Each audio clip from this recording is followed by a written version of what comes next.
Welcome back to the Power to Build show, the podcast where we explore trends, technologies, and people shaping the future of home building. I'm Bryan as usual, and today I'm joined by a very special guest, host filling in for Marco. Andrew, great to have you here. Go ahead and introduce yourself. Yeah, hey guys, thank you very much. Thanks, Bryan. My name's Andrew Vega. I am the Director of Sales at Constellation for the Business Services Group. I'm excited to be here. I'm excited for our guest. I tell you, I ran into this guy and didn't realize that since I had moved that he'd been basically living in my backyard here in Florida. Super excited to reconnect with him over years. And so I couldn't be more excited. Yeah, thank you. Yeah, likewise. Today we've, as Andrew has mentioned, a very special guest joining us, Seth Kelley, President of the Northeast Florida Builders Association, or better known as NEFBA. Seth brings a valuable perspective from both the builder side and the front lines of advocacy and workforce development. Under his leadership, NEFBA is shaping the future of Florida's home building industry. Yeah, and so before we dive in, I had heard something. It's taken a little while to get Seth to commit to this, to be honest. And again, super exciting to have him here, but I heard you're on a cruise or something like that, right? Yeah. About a month ago, wife and I, along with the members of her family, celebrated our 25th wedding anniversary. Congrats. And also celebrated our niece graduating high school and my sister-in-law graduating with her master's degree. So wow. We all took a cruise on the brand new Norwegian Aqua into the Caribbean, and it was a fantastic trip. Really? That sounds like that's where I need to be right now. Yeah, you and me both. Again, fun. Yeah, the trip was excellent. I wasn't quite so sure. I hadn't been on a cruise before, and now I can see the appeal. Yeah. My wife has been dying to get me to go on a cruise, and we're thinking about doing the Disney cruise because we have young kids. But there's a documentary that just came out. I just saw that, Andrew. I think I know what you're talking about. I'm not going to say the name. But my son and I were just looking at documentaries, and he was like, "What is that?" And I'm like, "If your mom ever wants to get me on a cruise, let's not watch that because I don't really want to see that." You guys will know what I'm talking about if you go see it. But so, Bryan, just to let you know, we call it NEFBA. It's the Northeast Florida Builders Association. Yeah, exciting times. I'm happy to be a member here. Even more excited that Seth is the president. So I feel I've got some in here. Yeah. Seth has been great just introducing me to all of the fellow members and everyone else. Exciting times, and I know there's a lot of great things that he's been doing and the group as a whole. Exciting to talk about this as well. Yeah, for sure. I guess, Seth, to start things off, for those who may not be familiar with NEFBA, NEFBA, can you give us a quick little overview of what the organization does and your role as president? Yeah, no, I'd be happy to. And really, truly, I'd like to start basically with our mission statement and go from there because it's pretty short. And basically, the purpose of NEFBA is to promote the policies, education, and programs that provide opportunities for our members to succeed. And our membership is comprised of every aspect of the home building industry. We have home builders, we have land developers, we have insulation contractors, roofers, concrete masons. I mean, you name an aspect of the industry, that is our membership makeup. And to date, we have over 1,400 members. And with that's 1,400 member companies and then all of the individuals that come with it.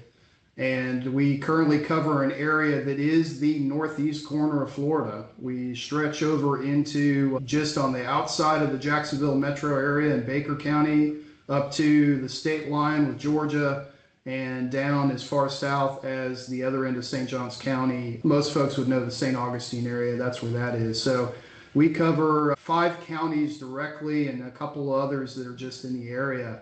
And with that, we run events and activities and meetings and all sorts of things to serve those members all throughout the course of the year. As I like to joke with our members and with our executive board, we do 230 meetings, socials, and events a year.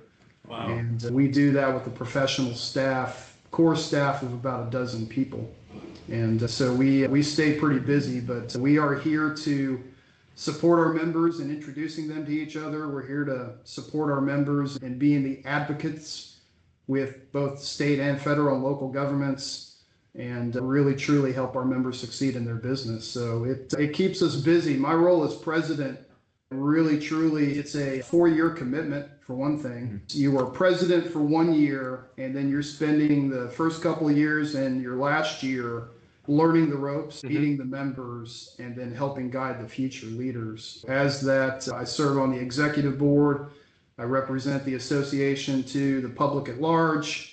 And as we also like to joke about, sometimes it's herding cats and sometimes it's leading a charge. It just depends on the circumstances. So it's both eye-opening and humbling, just because knowing our membership as I've gotten to know them over the last, well, let's just say a couple decades, to have been voted to be their leader, it really brings some things home. I heard this is the 3rd largest HBA in the country.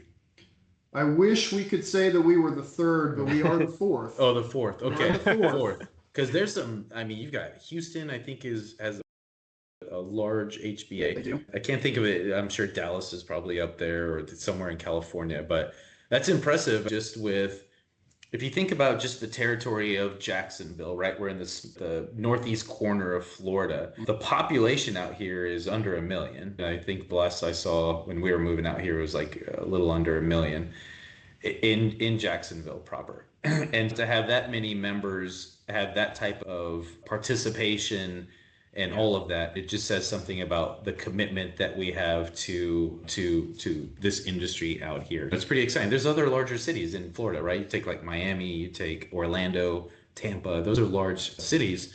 To have that type of commitment from the members out here, that's exciting. And to be able to lead that too.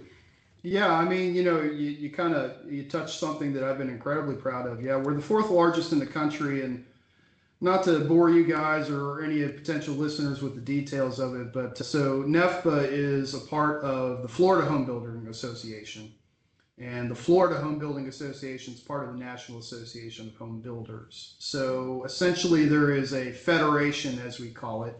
There's about 30 some associations in the state of Florida. We cover probably the largest geographic area, to Andrew's point, about the size of Jacksonville in area, but not necessarily in population.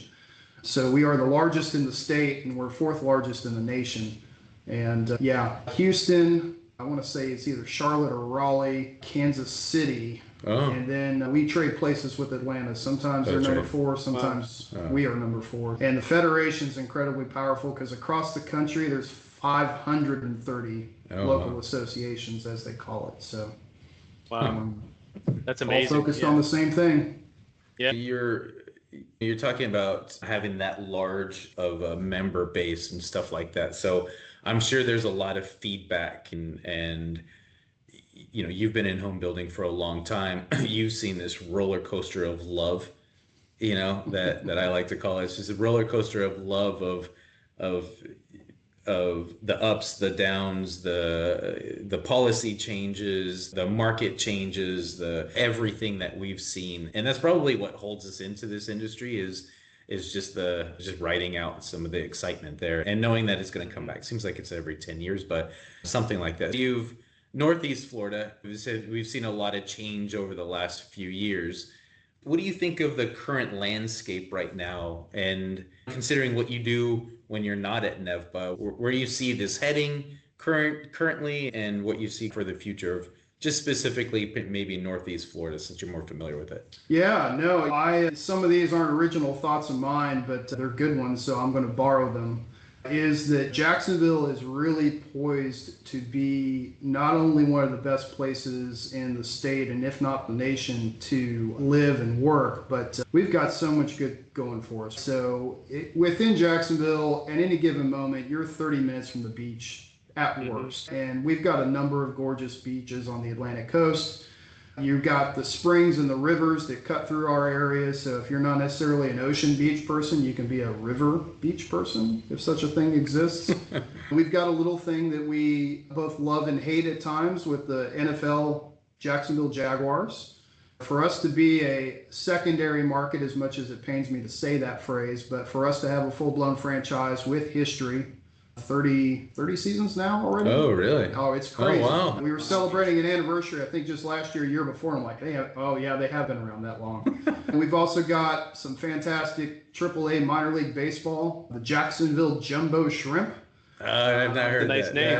That is I don't know if I would repeat that. I like to joke with folks about that because I love live baseball. And it is just ridiculous to say that name every time. But what's not ridiculous is we are the AAA affiliate for the Miami Marlins. Okay. So to be that high up in the farm system, so to speak, is great.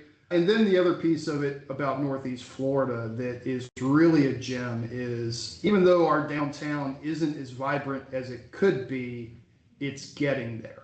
Okay. City government, business leaders, the public-private partnerships that you hear so much about, they're real and they are busy making Jacksonville's riverfront downtown a real crown jewel for the area, if not the state. And to that end, the developments that are going on both in town and around town, I wanted to mention, because in preparation for this conversation today, that Jacksonville historically has been considered a bedroom community. And I'm probably using the wrong phrase, but all of our surrounding towns and counties have been the bedroom communities for working downtown. No one lived downtown. Everybody lived in the suburbs. And so to that, all of the development we've done over the years has been single family detached in either mid-scale or large developments and really creating suburbia. And there is a place for that, and I can't argue about that because I was a contributor to that for so many years with prior roles I had. But now, really, truly, last 10 years, we've got some multifamily stuff that's been going on, some townhomes, some condos. We've now had some pretty large-scale multifamily with some apartment buildings being near the urban core, if not in the urban core. And so you start combining those opportunities for activities with the different levels of housing that are now available so that therefore you get that mixture of density. If you want to live in suburbia, great, go. If you want to live downtown, now you can. And if you want something to do on the weekend or at night, those opportunities are coming up. And some key employers have noticed that, whether they're new to town or they're not. We're proud to say that Florida Blue, the Florida extension of Blue Cross Blue Shield, has a headquarters here. Several financial institutions have headquarters here now. And the opportunities for our area are, I don't want to say they're boundless, but it's getting pretty close to boundless. Is there the fear? Is there the fear that, because I even feel it now, it's like, I don't want too much growth. I don't want to be Dallas. I don't want to be all of that. But at the same time, with that comes more opportunity, right? It comes just more revenue for the state, well, kind of all of those different things. So it's kind of one of those things where it's like, you want all of the growth, all the positive that comes with that, but then there's also home prices shoot up. You can still buy a house out here for $250,000, $300,000. You can buy a 3-bedroom, 2-bath house. It's unheard of in Toronto where Bryan's at, but you maybe can get still a shed here. If that, right? Yeah, no, there are still some opportunities out there. They're not nearly as plentiful as they were rewind really truly prior to COVID, talking about up to about 2019. But we are still extremely affordable. A lot of the influx into our area, some of it is within the state of Florida, but the majority of it's from other areas. And we're talking about mid-Atlantic states. We're talking about some Midwest and some West Coast. And compared to those areas, we are an absolute bargain. Yeah. And to Andrew's point, the challenge is you want to be bigger and you want to be better, but you still don't want to lose that character of things being accessible, right? So that's great that today I could hop in my car from my house and be at the beach in less than 30 minutes. What do we do to not turn that into now it takes me an hour and a half to get to the beach? That's a challenge that as builders and developers within the association and government leaders have. And so far, we've really struck a balance between respecting our character, carrying it through, but at the same time providing better and more opportunities for our current residents and future residents. I think that's a good segue, right? You're talking about challenges, and Florida certainly seems like it's evolving, and you know a lot about the area itself. Like, can you expand a little bit more on that? In your opinion, what are some of the unique challenges or opportunities in Florida compared to, say, other regions that we've touched on? Yeah, it's a great question, Bryan, and I'm going to do my best not to go negative. Yeah. But one of the challenges that we truly have, and I'll just say that this is an industry challenge, right? This isn't necessarily about just building houses, but this is all of the elements and industries that feed into home building, is that we found that because we are desirable to existing and new residents, that when folks move here and buy a house, they're like, okay, that's great. That's enough growth. I've got my house. I've got my piece of land. I've got my swimming pool, whatever the case may be. I don't want anything else to come in. And there's a phrase for it. They're called NIMBYs, which is not in my backyard. There's a whole bunch of other phrases which I'll spare you guys from. The balance is, okay, how do we continue that growth and build the infrastructure to accommodate that growth and enable us to still have and enjoy what we do have here in Northeast Florida?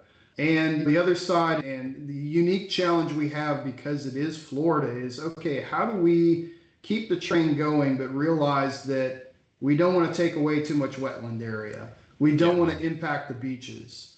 Oh, by the way, the challenge of, at best in most of the state, we're 30 feet above sea level, and in some cases the water is rising.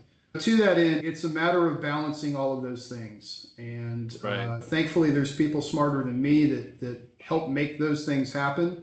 But the unique challenges are promoting to the public growth is a good thing, working with civic leaders to go, okay, we've got this growth. What are we going to do about it as far as roads, sewers, storm drains, et cetera?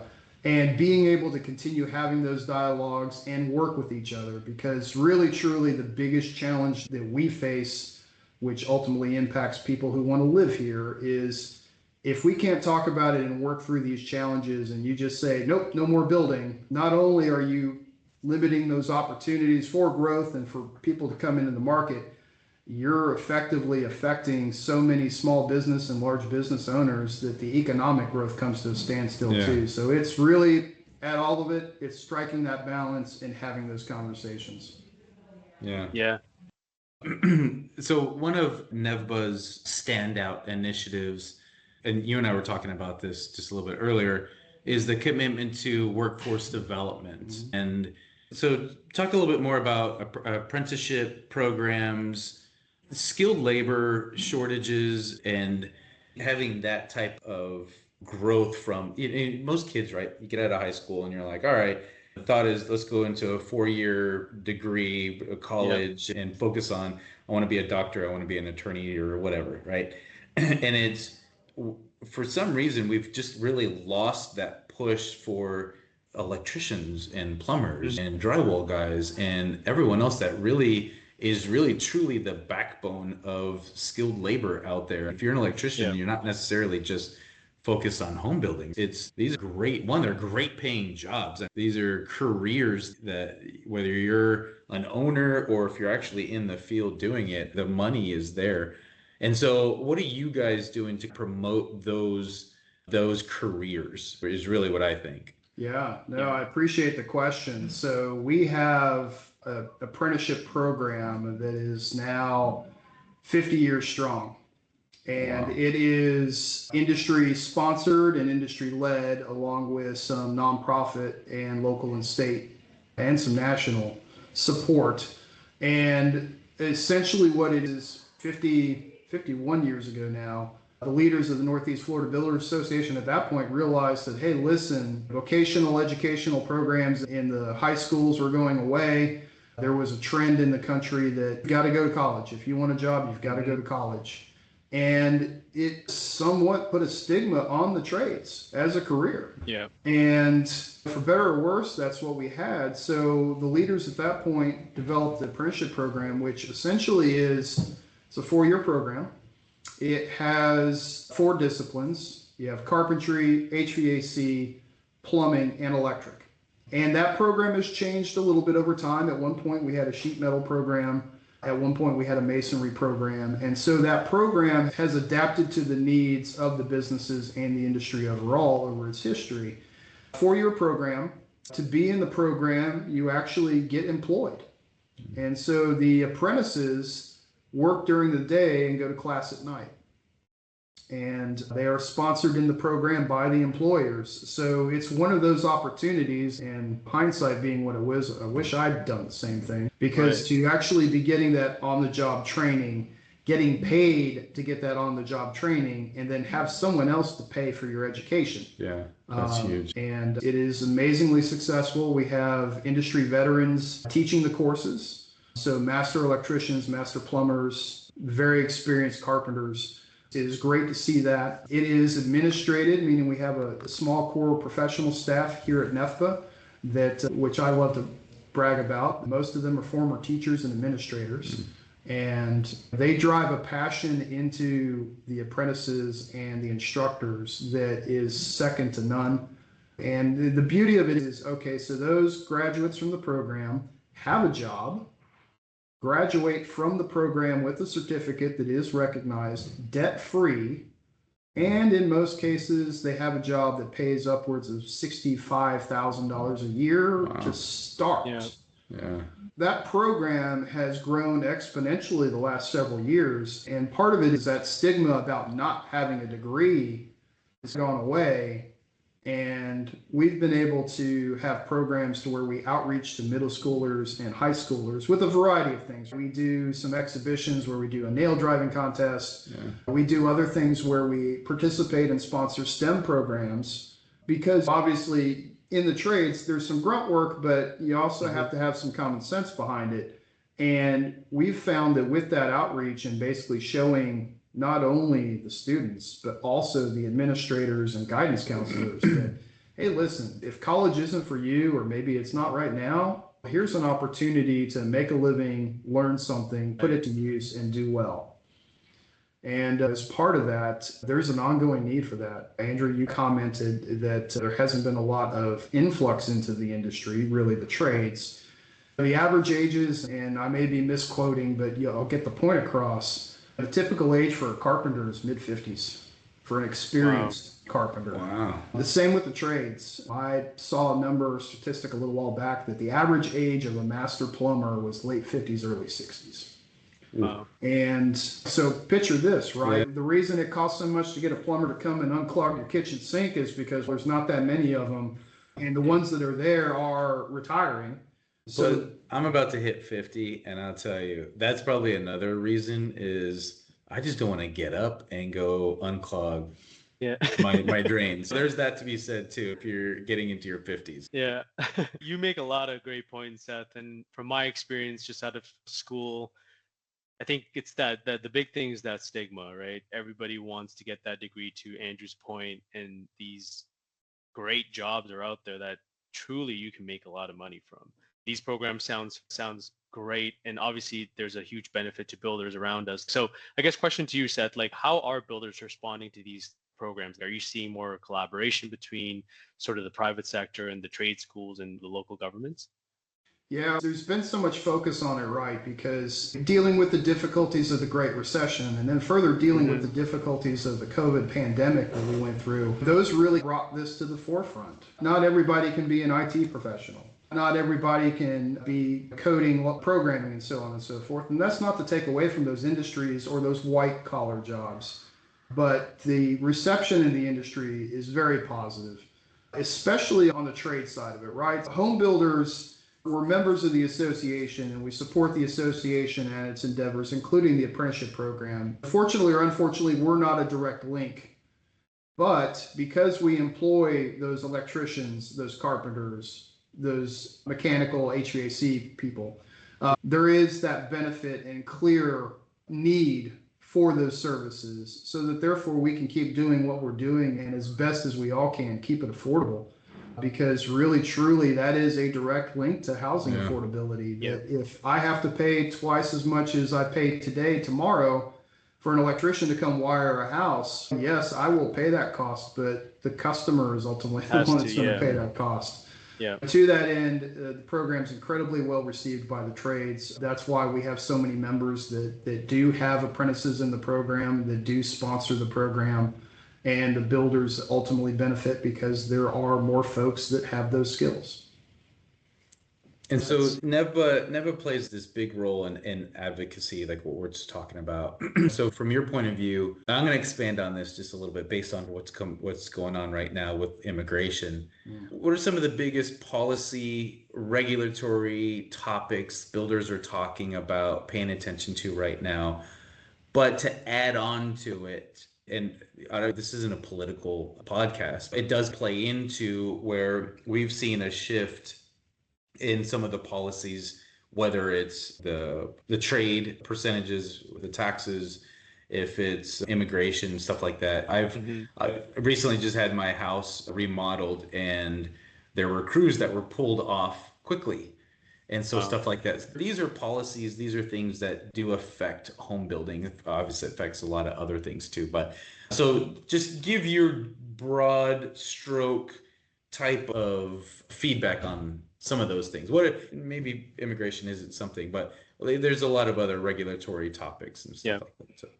Yeah, that's a pretty wide brush. That's almost a paint roller kind of question there, Andrew. I know, sorry. Let me try to tackle some of that for you. So one of the things as NEFBA and as my fellow leaders of the association, government advocacy and government engagement is a massive part of what we do. And a lot of the times it's not behind the scenes or in the shadows, but it is, we know who our representatives are at the local, the state, the federal level.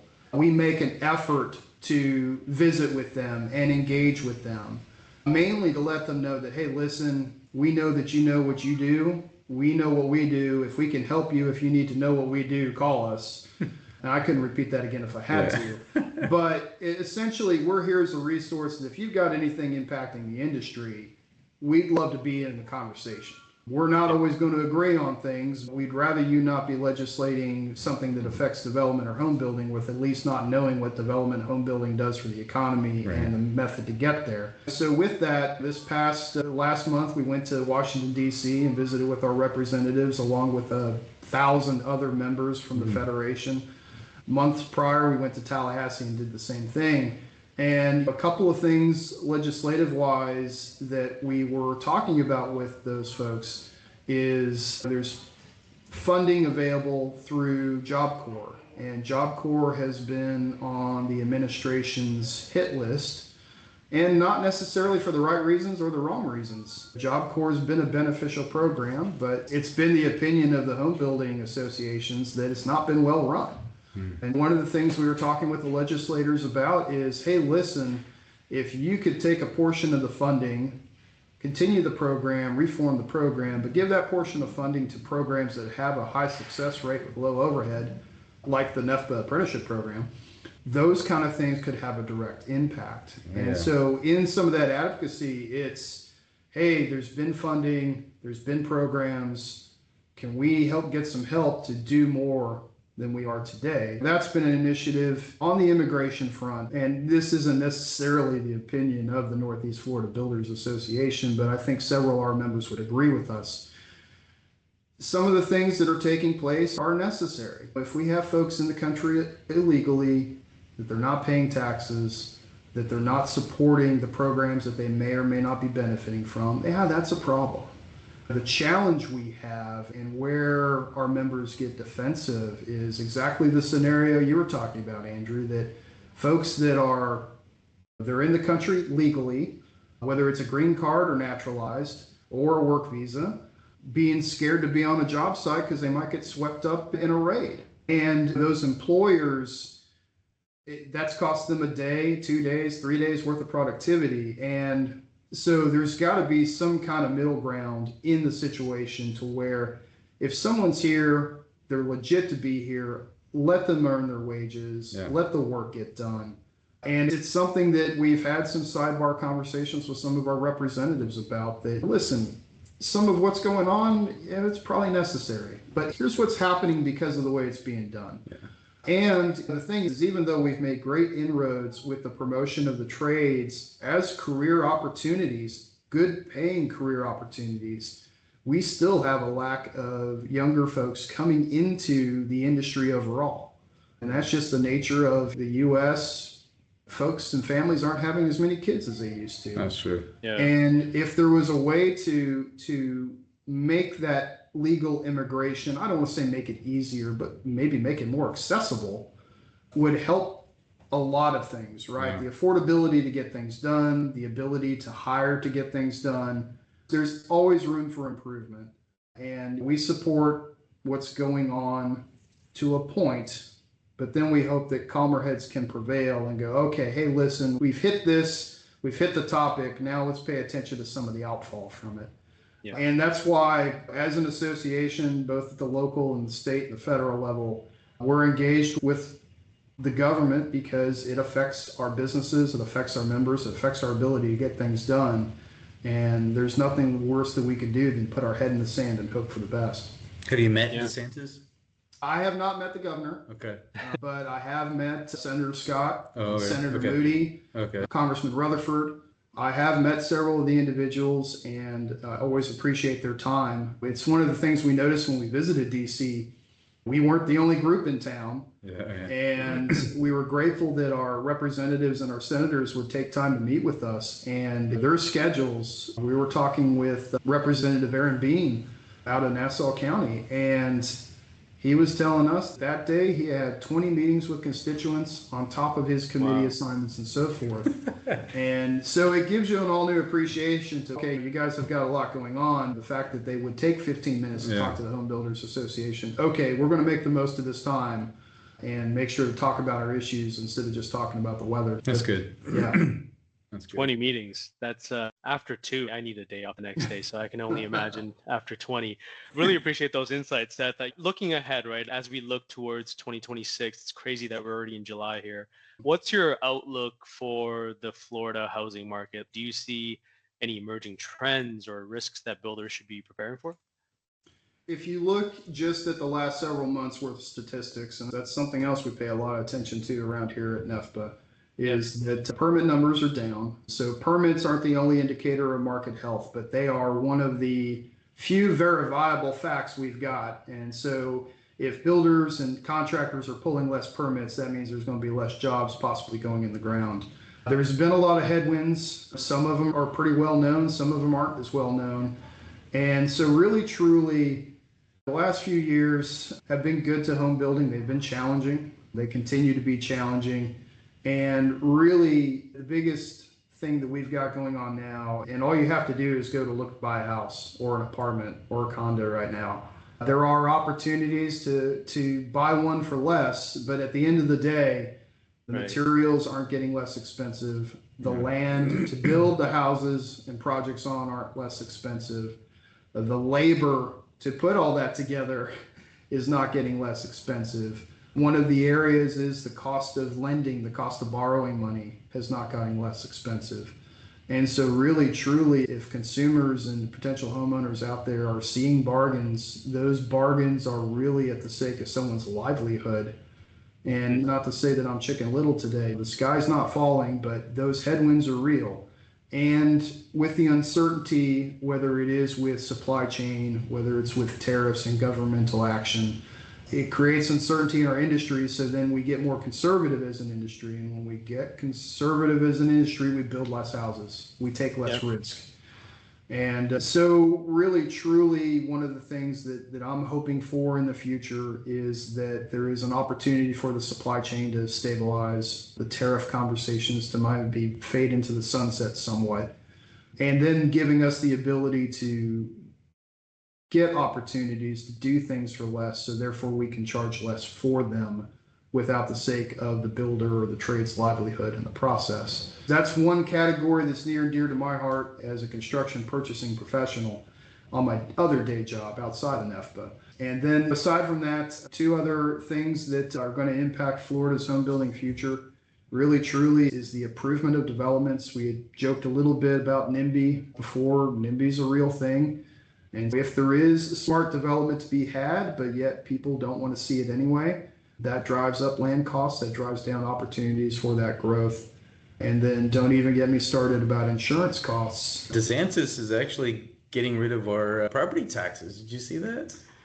Yeah. What? That's crazy. Like I would love that, but how can you say something like that? Like, I'm going to reserve my opinion myself, but I will tell you, having grown up in other states where it had income tax, I'm perfectly fine with property tax versus having to add other taxes or fees. But with all that being said, the future for building in Florida is still relatively bright. The headwinds are a little stronger than we'd like. In challenge and in adversity, there's opportunity. And I know Andrew and I were talking before getting on the podcast today that if you're willing to do things a little differently than you've always done them, and whether that's smaller houses, different lots, different designs, that there's opportunities out there and they'll continue to be there. And that is the exact answer to my question of you've been in this industry for a little while. You've worked with national builders, you've worked with regional builders, and I think exactly what you just said. We talked about it a little bit earlier. You have to be nimble. As a builder, whether you're a large national builder or a smaller builder, it's easier for the regional builders, but you have to be nimble. You have to be able to pivot. You have to be able to pivot quickly. You have to adopt technology. It's on my side of things, right? To be able to create more efficiencies, all of those different things. And I think that was exactly that was the answer to my question. Yeah. Seth, it's time for our favorite segment of the podcast. And actually, we introduced this quite recently. So it's what we call our 30-second quickfire. Are you ready? All right, lay it on me. Let's go. No time to think, just 5 rapid questions. Just go with your gut. And first one, what's your favorite local spot to grab lunch in Jacksonville?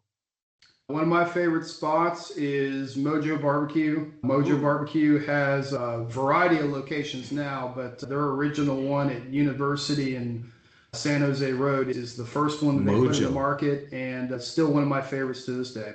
Mojo.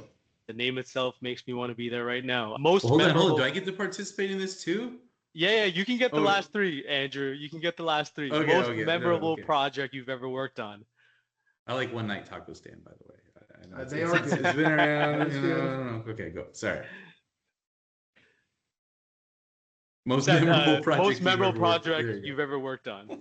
Oh, yeah. Okay. So I thought that question was the Andrew lamenting over tacos over here. Yeah, no. So most memorable project I ever worked on was early in my tenure with Mattamy Homes in Orlando. Folks that moved to Orlando really truly in the last 10 years probably have no idea that Orlando used to have a major naval training base just outside of downtown. And when that base got decommissioned, city planners, private developers, really truly one of the best private-public partnerships I'd ever seen, saw the opportunity to change that, which could have been an eyesore, into a beautiful project. And it's called Baldwin Park. And Mattamy Homes was fortunate to have purchased the opportunity to build, I think we built about a dozen city walk-ups. So that project for me was a lot of things all at once. I was working closely with architects, which at that point in my career I hadn't done. I was working with city planners. I was working with our tradespeople and our construction team. And to this day, I find myself in Orlando. I'll drive through there and the houses still look pretty darn good. And it was a lot of challenge, but at the same time, the outcome was terrific. And it's still one of the more desirable places to live in Orlando. Nice. That's awesome. Andrew, you do a lot of fun and interesting things, so I'd like to hear most memorable project that you've worked on. I would say working with you on this podcast is a good project that I've enjoyed doing. So there you go. That's awesome. Third question, Seth. One tool, digital or physical, you can't live without. One tool I can't live without. This guy right here. Okay. Trackball mouse. At least you I got get all sorts of weird looks when I'm at my computer, whether I'm traveling or at my desk at my office. Long story short, I promise, you said 30 seconds. When I very early got into this industry, I had a desk that was the size of a card table, and I had a monitor that was the size of a refrigerator. Oh, gosh. So space was limited. That's funny. That was the only thing I could find that I didn't have to move around the desk. And to this day, I can't operate a computer without one, or if I do, bad things happen. Yeah. No issues there. So if you weren't in home building, what would you be doing? I got asked this question a couple of weeks ago, and it dovetails back into the apprenticeship thing. I would have been a plumber. I love the problem solving, and better yet, I love the payday. Yeah. That's awesome. I recently went through a little plumbing issue myself. I was washing dishes. The wife comes down, huge pool under my sink. I didn't even realize that was there. Turns out the dishwasher hose or pipe, call it, had just come off and it was just oozing water. And that I couldn't even solve. So I would have loved someone like you to be there to fix that catastrophic mess that I was in. Last question. Will the Jaguars make the NFL playoffs this year? Oh, goodness. No bias. Joking with friends of mine, we have been celebrating the undefeated season so far, leading up to the preseason. We do that every year. Hey, we're undefeated this season. Hooray. There's a lot of potential. I would tell you, with all of the changes that have taken place, and these aren't excuses, they're facts. New GM, new back office, new front office. We got some incredible talent on the field. This year won't be our year. But we're building. But next year, look out. Yeah. Okay. Yeah. That's awesome. I unfortunately, Brian, I know you guys aren't into NFL up there in Canada, but we did win the hockey. That was great. Oh gosh, I don't want to bring that up. I'm sorry. Yeah. Sorry. Well, it's not like they were playing the Leafs, so Brian might not have anything on that. But if it was the Leafs, that'd be a different story, right? Totally different story. Exactly. I won't bring that up, Brian. Sorry. Unfortunately, I grew up in Dallas, so a lot of boos are probably happening. People listening to this, but I'm sorry. I am a Cowboys fan, so yeah. We'll save the whole conversation and therapy later. I would add this to the equation. I don't follow the NFL every day like a lot of my friends do, but I would say that if you're still a Cowboys fan after the last few seasons, then you know what it's like I to be a know. Jaguar. Yes. Yeah. No, I know. That's why it's more painful for me. So, anyways, look, Seth, it's been fantastic conversation. I'm glad I'm here with you in the office doing this with you. Our laptops are back to back here. So your insights are great. The work that you guys are doing with NEFBA, it's so impressive. The apprenticeship, the industry focus that you guys have working with local and national governments and all of that. That's awesome. I really appreciate that. At some point, we need to go grab lunch and finish our day jobs. For sure. But love the opportunity to be able to promote the association with you guys today. As we said at the beginning of this podcast, Andrew and I go way back, further than either one of us will probably admit anymore. To have the opportunity to chat with you guys today about a topic that's near and dear to me is a great opportunity. And Brian, it's a pleasure to meet you and chat with you today. Likewise. Thanks again, Seth, for giving us some time of your day. And Andrew, thank you to all of our listeners. Don't forget to subscribe, share, and stay tuned for more episodes of the Power to Build show. Thanks. Goodbye, everyone. Thank you for everyone. listening.